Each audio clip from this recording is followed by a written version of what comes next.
한 카페 안 두 남녀가 마주 앉아 있습니다. 이 남성이 꿀 떨어지는 눈빛으로 여성을 바라보며 손등을 살포시 쓰다듬는데요.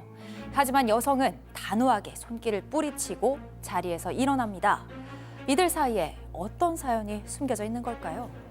와, 진짜 가족 여러분, 오늘 이 사연도 진짜 집중해 주시죠. 욕 나오실 거예요, 자동으로. 자, 교수님. 네, 그렇습니다. 제보자는 40대 여성인데요.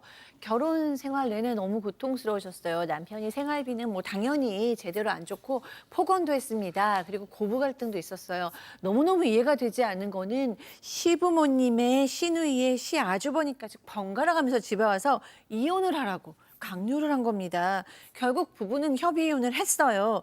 그런데 이 둘 사이에는 또 세 자녀가 있었습니다. 그런데 시부모님께서 맨 위에 큰아들만 우리가 키우겠다고 양육권을 주장해서 둘째, 셋째 딸은 이 제보자께서 키우게 됐습니다. 근데 그나마 1년 뒤에 큰아들이 전화가 와서 울면서 엄마, 아빠가 술 먹고 나 때리고 밥도 안 줘 라고 얘기를 했어요. 그제서야 그런 상황을 알게 돼서 결국에는 우여곡절 끝에 세 자녀 모두 제보자께서 키우게 됐습니다. 자, 그런데 이 전 남편 나는 솔로를 찍었다고요? 네, 어느 날부턴가 전 남편이 회사 사정이 어렵다면서 양육비도 보내주지 않는 거예요. 그런데 이 전 남편 SNS에 새로운 여자친구와 함께 여행을 다니는 사진들이 가득한 겁니다. 3명의 자녀가 지금 제보자가 혼자 키우고 있는 이 3명의 자녀가 모두 미성년자예요. 게다가 막내딸은 지병이 있어서 고정적으로 나가는 치료 비용까지 들어간다고 하는데요. 그런데도 양육비를 못 준다는 이 전 남편, 아주 충격적인 이야기를 제보자에게 털어놓습니다. 어떤 얘기요? 자, 나 사실 지금 만나는 여자친구가 내 과거를 모르는데 이 여자친구랑 동거할 집을 구하느라 지금 수중에 돈이 하나도 없어 라는 거예요. 제보자가 법원을 통해서 이제 양육비 감치 명령, 그러니까 강제로 이 양육비를 주도록 했는데도 전 남편은 잠시 돈을 보내는 신용만 좀 하다가 얼마 가지 않아서 또 양육비를 보내지 않았다고 합니다. 자, 손 변호사님. 네, 여기서부터 이제 충격적인 일이 벌어지는데요. 이 전 남편이 수년 동안 양육비를 안 줬잖아요. 그런데 연락까지 끊고 잠적을 했습니다. 그런데 얼마 전에 겨우겨우 연락이 닿았어요. 이 전 남편이 사정을 설명해 주겠다 이러면서 카페에서 만나겠다고 요청을 했고 만난 겁니다. 아까 예. 보셨던 그 사파가 이 장면인데요. 예. 오래간만에 마주 앉은 거잖아요. 그런데 이 자리에서 전 남편이 얼마 전에 여자친구와 헤어졌다 이러면서 역시 나한테는 아이들 엄마인 당신이 최고인 것 같다. 자, 이런 얘기를 합니다. 그러자 제보자가 이걸 받아들일 이유가 없죠. 예. 아이가 됐고 양육비나 줘라 라고 말을 했더니 이때 손등을 슬쩍 잡는 거예요. 그러고서는 내가 양육비를 줄 테니까 다시 만나지 않겠냐 라는 충격적인 이야기를 했습니다. 그 뒤에는요, 더욱 노골적인 제안이 이어졌습니다. 직접 얘기 들어보시죠. 얼마 줄게 한 번만 가자 만나라 얼마 줄게 만나자 밥 먹으러 갈래 밥 먹으러 안 가겠다 하면 한번 50만 원 줄게 한번 만나자 집 주소 좀 찾아온나 내한테 줄 거 있는데 온나 이렇게 내가 안 간다고 했거든요. 박 변호사님, 이게 네. 사람 XX입니까? 이게 인간인가 싶은데 좀 전에 만나달라 50만 원 줄게 해서 그 카페에서 자리를 박차고 나오니까 계속 전화하고 문자를 했는데 그 내용이 충격적입니다. 잠자리 하면 양육비 줄게. 전화 안 받으니까 50만 원 줄게 만나자 문자 메시지 보내기도 하고 더 충격적인 거 아유 그렇게 싫으면 나 여자친구 좀 소개해줘 이런 말까지 했다고 해요. 자 그래서 경찰에 신고를 하니까 경찰은 이제 이게 사실 이런 대화가 있었긴 있었지만 이혼을 했지만 또 부부였기 때문에 성희롱 같은 건 좀 어렵지 않냐 이렇게 얘기를 했다고 합니다. 자, 여기서 끝이었을까요? 아니죠. 얘기 계속 들어보시죠.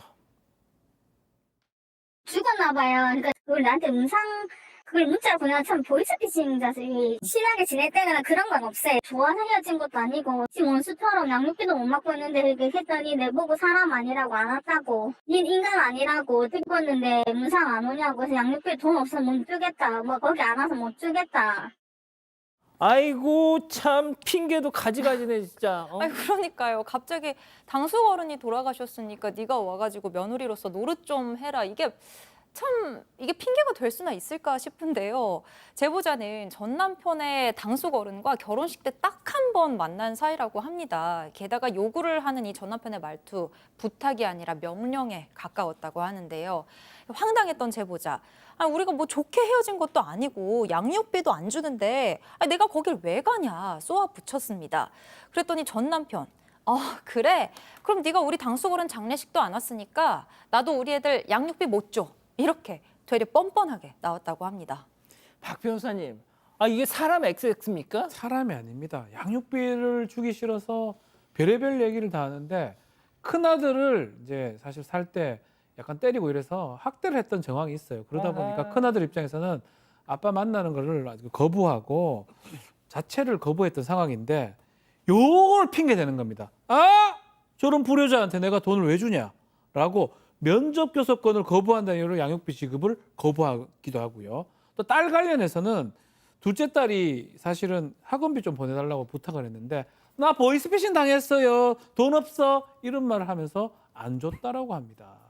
아니, 손 변호사님, 당연히 줘야 될 양육비를 뭐 이렇게 그냥 유세를 떨어 왜? 네, 특히 이 면접 교섭을 아이가 거부하기 때문에 나는 양육비 못 준다 이런 주장을 내놓고 있습니다만 법적으로는 전혀 근거가 없고요.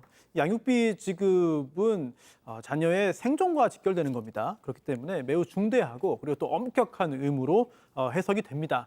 따라서 법적으로 변경 절차가 있긴 합니다만 이렇게 정해진 양육비는 당연히 지급을 해야 되는 것이고 설령 자녀가 면접 교섭에 응하지 않는다 하더라도 양육비 지급 의무가 사라지거나 경감되는 건 아닙니다. 이런 주장에 현혹되시면 안 돼요.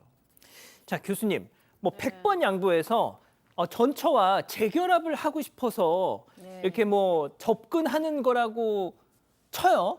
자, 근데 그렇다고 뭐 이해를 해줄 것도 아니지만 이해를 한다 치면 저런 식으로 말하면 됩니까? 네, 그렇기 때문에 저도 그럴 가능성이 있을까 하고 생각을 해봤는데 가능성이 없다고 결론을 내린 건 본인이 또 여자친구 있을 때는 뭐 전혀 아내한테 애정 그런 거 없었잖아요. 그러니까 이거는 전 부인에 대해서 제가 봤을 때는 비인간한 성적 도구화하는 거거든요. 맞아요. 일종의 조롱이자 모욕을 주는 거고 성적으로 그냥 내가 너는 나의 성적인 대상이다 뭐 이렇게 얘기를 하는 거나 마찬가지죠. 무시하는 거죠.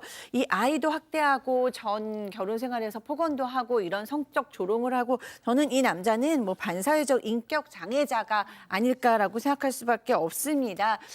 도리어 이런 아빠를 만나지 않겠다고 하는 아이들의 판단이 지혜로운 것 같다라는 생각까지 들고요. 새 아이입니다. 미성년자 새 아이인데요. 새 아이 키우시느라 힘드시겠지만 아이들 잘 자랄 거라고 생각하고요. 힘내시고 받으실 건 꼭 받으셨으면 좋겠습니다.